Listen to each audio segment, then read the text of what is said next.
Welcome in. Thank you guys for joining. Today I want to talk about Bitwig Studio. I was just sitting here cooking up a cool little loop, just doing a little freestyle session, messing around with some sounds, and I thought it'd be a good time to record a video, walk you through step by step how to mess around with some of the effects and start to add some flavor to the sounds that are coming in. And I thought I had some cool sounds here, so I wanted to share. Let me know what you guys think. We're going to start off with the rhythm portion of this little loop here, and I was going for a reggae rhythm, a reggae vibe to this one. So this is what I have here. Let me go ahead and turn off the effects.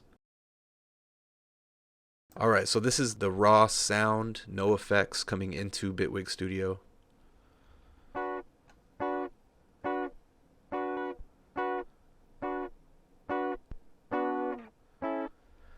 Okay, so pretty quiet. I can probably increase that volume a little bit, but it's at negative 15 dBs. I want to keep it around minus 11 once I add the effects to it. So I think that should be good. So what I did first was added the EQ.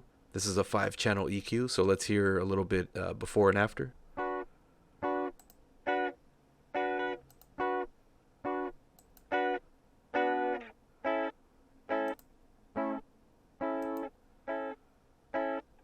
Okay, so you can definitely hear the difference there. Sounds a lot better. I added some notches here, and what I'm doing here is just kind of opening up the sound just a little bit. I've chosen the frequencies of the C sharp notes because the C sharp note doesn't exist in the B minor scale, and that's what I'm playing here. So I went ahead and just made some notches right around the C sharp frequencies and just opened the guitar up just a little bit, and I think it sounds a lot better. Secondly, I added distortion, and that's going to give it a lot more volume and a lot more punch. So let's hear a little before and after.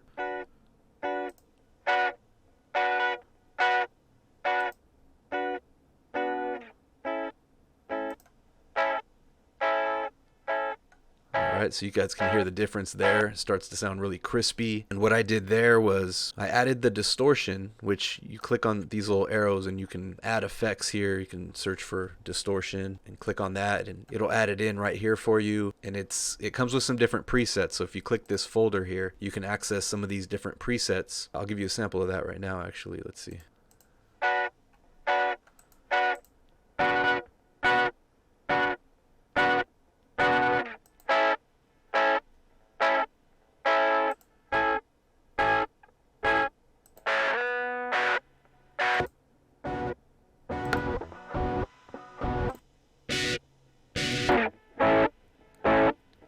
Alright, so you got some cool presets there to work with. I selected the low distortion, but I ended up tweaking it around and pretty much turned it into a mids and highs distortion. I moved the low portion of the distortion up so that it cuts off, a lot of the low end. It doesn't distort a lot of the low end, and it's only focusing on this frequency range right here from 600 to 10K. So distorting this portion here, and I've added the slew all the way up, added a little bit of drive to it. I'll kind of show you what it sounds like when you mess with some of this.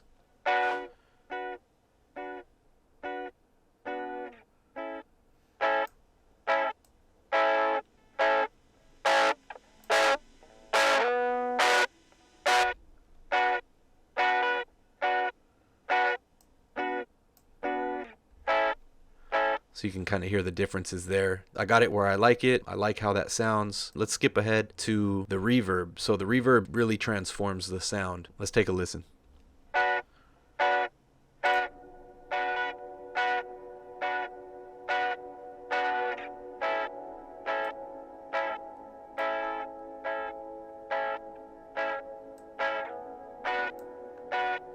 Alright, so you can hear how that really adds ambience to the sound, and it lets just some simple back and forth chord progression really fill the ambient space of the song. If that's a style or a vibe you're going for, that sounds really nice. So there's a lot of presets with the reverb as well. You can click here and you can go through some of these presets. I'll go through some of them real quick.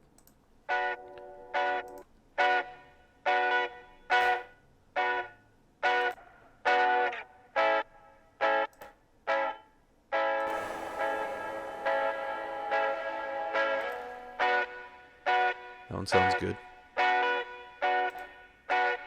So you guys can get an idea, and you can mess with some of those presets and then just tweak them as you need and find whatever sounds good to you. I think this sounds really nice. It's basically providing a great foundation to start with. Okay, so we're good with that. We're good with the rhythm guitar. Let's go ahead and move on to this bass line here. I've come up with a couple of different bass lines to work with. When choosing a bass, you basically add an instrument channel. So you can like right click and add an instrument track. And that's what I got here. You can click this plus arrow and go to instrument, this yellow portion here. And then what I did was typed in bass, and you've got a ton of different basses to choose from here, a lot of different presets to work with. This is the basic package of Bitwig as well, so you get a lot of choices, a lot of sounds, even on the basic package. I went ahead and chose the double bass from the preset list. It's the one I thought sounded the best for what I was looking for. Let me show you how that sounds here without the effects. Okay, so this is just the double bass preset here with slight adjustments on these knobs.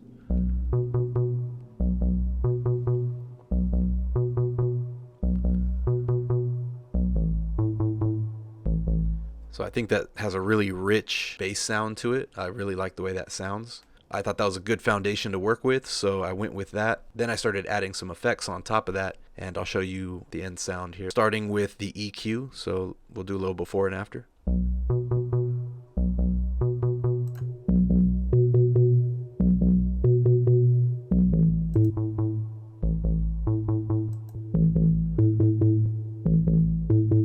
So you can hear how that really beefs up that low end sound. I basically put an EQ. I'm isolating and boosting the frequency range between 100 and about 500 or so. And I'm cutting off all this high end, and I'm cutting off some of this low end over here and just giving it a little bit of a boost. And it definitely makes it sound a lot beefier.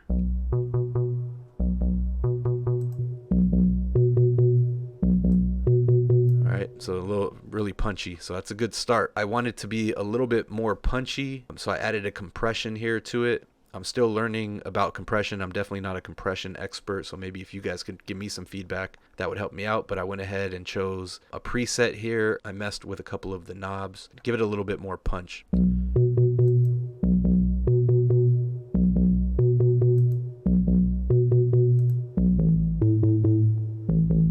Very slight difference, but it just kind of adds a little bit more substance to it. And again, let me know what I can do to do better there, but we're gonna run with that. I added a transient control to this as well, and the goal of this was to boost the gain of the attack just a little bit more, give it a little bit more punch, and then also allow it to sustain just a little bit longer. So let's check that out.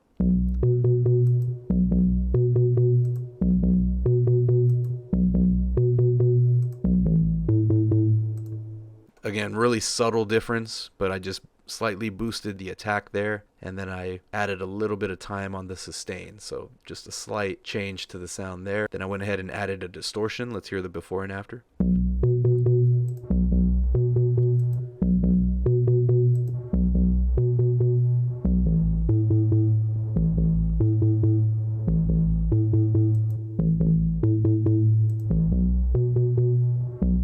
So another subtle addition here, but isolating the low end frequencies and giving it a little bit of a drive and a slew boost to kind of give it a little bit more of like a grungy rumble in the bass sound. And it's just really slight, but just gives it a little bit more roughness in the texture of the bass. With all those effects combined, this is the bass line. This is how it sounds.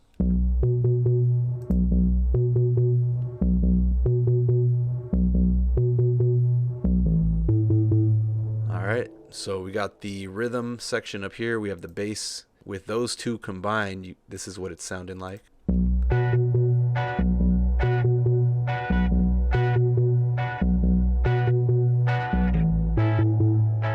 Nice little reggae vibe here.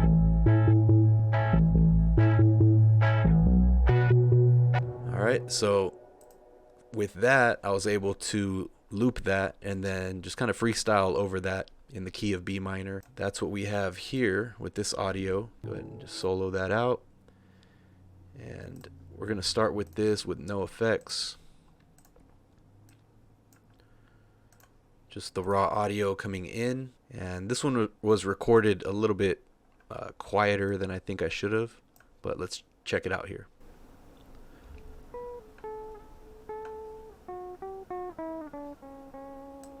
Yeah, that's really quiet. So I can even boost this up just a little bit. All right, so it came in, really quiet. I should definitely probably boost that gain a little bit more. But this is what we're working with at the moment. So let's go ahead and add some effects, see what we can get out of this. And so with the distortion on, let me turn the EQ on and off, and we can hear the difference a little better.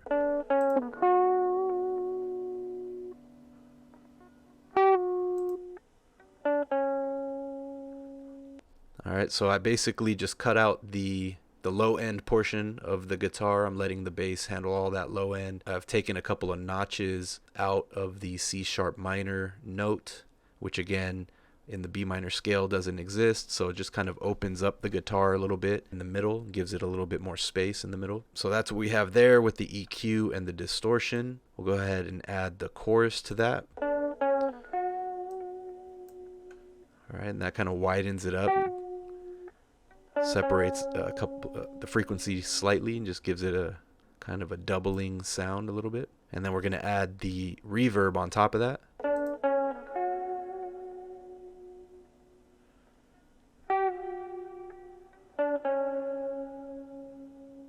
All right, so that's what that's sounding like, just a nice subtle ambient guitar sound.